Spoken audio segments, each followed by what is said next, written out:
आजको यस भिडियोमा तपाईहरू सम्पूर्णलाई स्वागत छ। जुन हामी कम्प्युटर चलाउँदाखेरि हाम्रो धेरै मान्छेलाई कम्प्युटरको बारेमा थाहा हुन्छ तर माउसको सेटिङको बारेमा हाम्रो थाहा हुँदैन। त्यसको विषयमा म तपाईहरूलाई बताउन गइरहेको छु। यदि भिडियोमा नयाँ हुनुहुन्छ भने हाम्रो च्यानललाई सब्स्क्राइब गर्नु ताकि म यस्तै भिडियो लिएर तपाईहरूको साथमा आइराखेको हुन्छु। यसको लागि हामी के गर्छौँ, फर्स्टमा म यहाँ सुरुवात गर्छु है। फर्स्टमा म यहाँ भ्यूदेखि सुरुवात गर्छु। जुन हाम्रो भ्यूमा के छ, यहाँ लार्ज आइकन छ।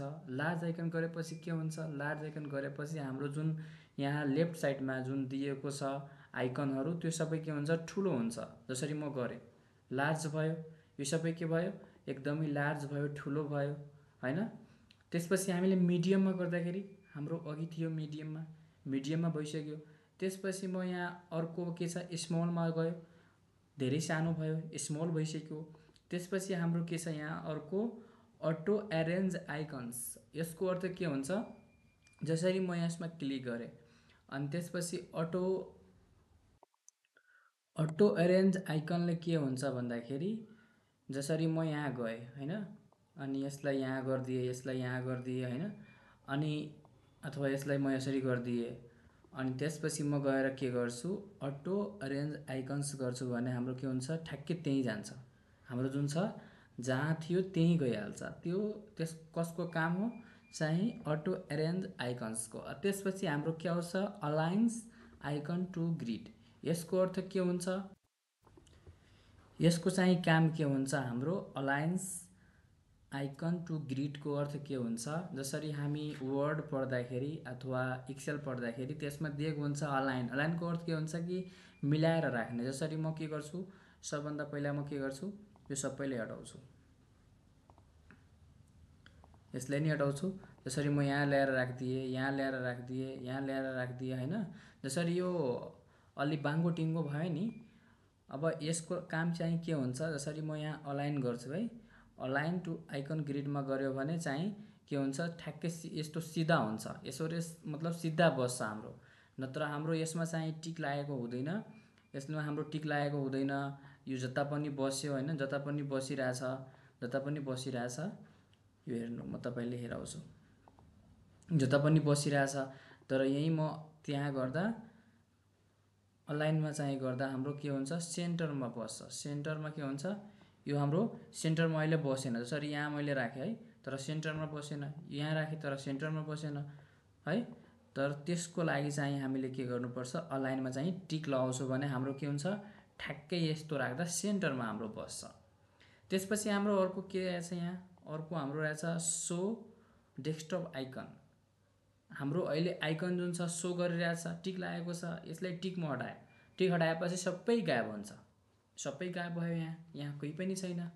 म एउटा अर्को पनि भिडियोमा तपाईहरूलाई बताएको थियो। फेरि ल्याउनको लागि के गर्नु पर्यो, सो डेस्कटप आइकनमा क्लिक गर्नु पर्यो, यहाँ फेरि आइदिन्छ यस्तो।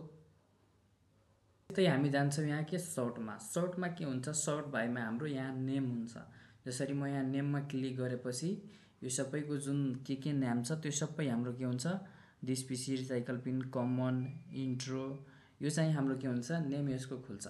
अनि त्यसपछि हाम्रो के छ, म यसलाई पहिला अलिकति मिडियम साइजमा गरिदिरहेको छु, त्यसपछि गर्दा अलिकति राम्रो देखिन्छ।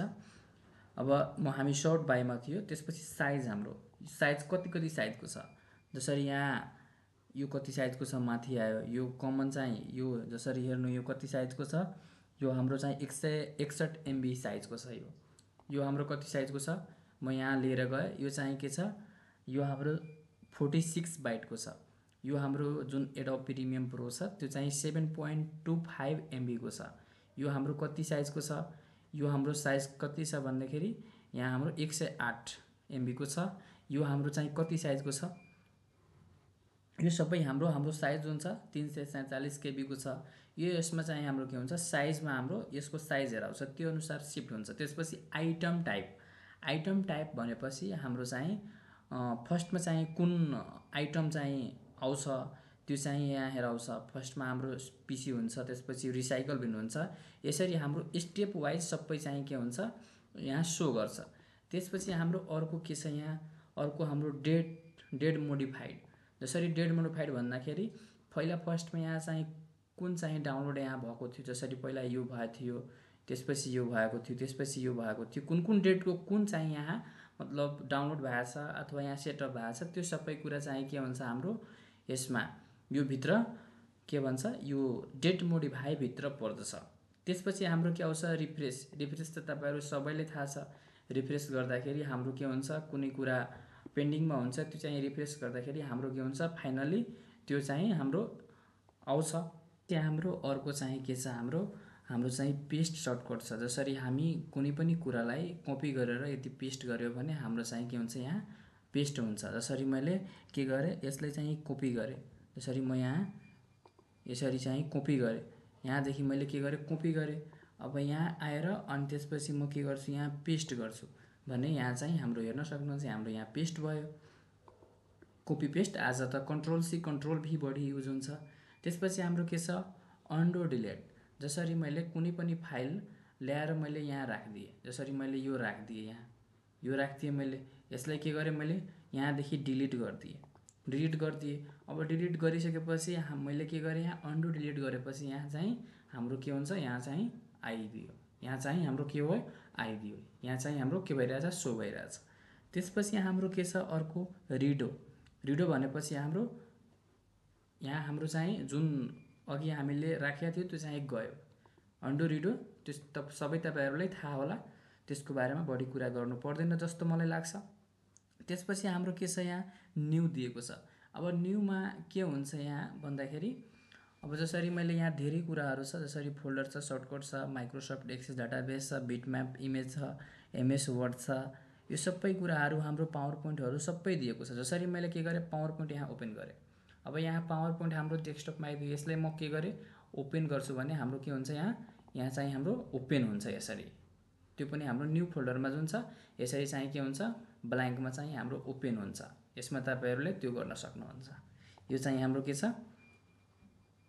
तपाई यसलाई हेर्न सक्नुहुन्छ। त्यसपछि हाम्रो के छ अर्को के छ हाम्रो यसमा धेरै कुराहरू छ। जसरी यसमा तपाईहरुलाई टेक्स्ट डकुमेन्ट छ, यसमा पब्लिसर डकुमेन्ट छ, धेरै कुराहरू छ यसमा। त्यसपछि हाम्रो के छ डिस्प्ले सेटिङ। जसरी डिस्प्ले सेटिङमा म एउटा भिडियो पनि बनाएको थियो। डिस्प्ले सेटिङमा जसरी ब्राइटनेसहरु कम गर्नु पर्यो, ठुलो गर्नु पर्यो हैन, यसलाई नाइटमा गर्नु पर्यो, यसरी यस्तो गर्नु पर्यो, यसलाई कलर प्रोफाइलमा गर्नु पर्यो, त्यसको लागि हामी चाहिँ यति यो गर्न सक्छौं। त्यसपछि हाम्रो यहाँ के दिएको छ स्केल दिएको छ, डिस्प्ले रिजोल्युसन दिएको छ। डिस्प्ले रिजोल्युसन जसरी हाम्रो यतिको छ हैन 1360 यतिको छ। अरु हामीले गर्न सक्छौं तर यहाँ गरेपछि केही समस्या हुन सक्छ, त्यो कारणले मैले गरेन। अनि त्यसपछि हाम्रो के छ यहाँ जसरी ल्यान्डस्केप पोर्ट्रेटमा हुन्छ नि, जसरी हामीले रिलको लागि अथवा सर्ट भिडियोको लागि हामीले के गर्नुपर्छ पोर्ट्रेटमा गर्नुपर्छ। जसरी हाम्रो के भयो यस्तो चाहिँ पोर्ट्रेट भयो। अनि त्यसपछि मैले के गरे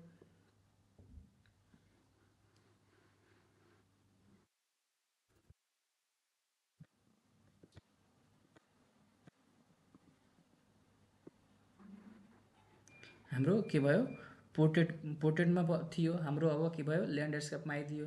यसरी हामीले पोर्ट्रेटमा चाहिँ गर्नु पर्दैन किनभने हाम्रो केही समस्या आउन सक्छ। अहिले चाहिँ म भिडियो रेकर्ड त्यो गरिरहेको छु। त्यसपछि हाम्रो के छ मल्टिपल डिस्प्लेज। यहाँ मल्टिपल डिस्प्लेजहरु दिएको छ। एडभान्स डिस्प्लेमा तपाई धेरै कुराहरू पर्छ। जस्तै डेस्कटप मोड हाम्रो कतिको छ 9020x180 को छ हैन। यो सबै हामीले यहाँ हेर्न सक्छौं। 8 बिटको छ, कलर फर्मेट RGB कलर यो सबै यहाँ दिएको छ, त्यो हामी यसमा हेर्न सक्छौं। त्यसपछि हाम्रो के आउँछ यहाँ त्यसपछि हाम्रो टल आउँछ चाहिँ ग्राफिक्सको बारेमा यहाँ दिएको छ। यो सबै कुराहरू हाम्रो के भित्र पर्छ यहाँ चाहिँ माउसको सेटिङ छ। जसरी मैले यहाँ यस्तो गरेर सानो यसले पार्न सक्छौं, यसरी गरेर जसरी मलाई यो राम्रो लाग्यो मैले यहाँ गरेर यसलाई ठुलो बनाउन सक्छौं। यसको भिडियो पनि मैले बनाएको छु एउटा सानो सर्ट भिडियोमा। त्यसपछि यो भित्र धेरै विभिन्न कुरा पर्छ, भिडियो लामो हुन सक्छ, त्यो कारणले गर्दाखेरि मैले चाहिँ सर्टमा अलिकति तपाईहरुले बुझाउने कोसिस गरे। त्यसपछि हाम्रो पर्सनलाइज छ। पर्सनलाइजमा चाहिँ के हुन्छ जसरी यहाँ ब्याकग्राउन्ड दिएको छ, ब्याकग्राउन्डमा चाहिँ धेरै कुराहरू विभिन्न कुराहरू पर्छ। त्यसपछि हाम्रो कलर छ, यसमा कलर गर्न सक्छौं। जसरी यो कलरहरू दिएको छ, कलर हामी अप्लाई गर्न सक्छौं। त्यसपछि हाम्रो के छ यो लाइटिङ छ, लक स्क्रिन छ, तपाई आफ्नो स्क्रिनमा कसरी लक गर्ने यहाँदेखि तपाई गर्न सक्नुहुन्छ। त्यसपछि हाम्रो फन्टहरू छ, यहाँ धेरै कुराहरू दिएको छ।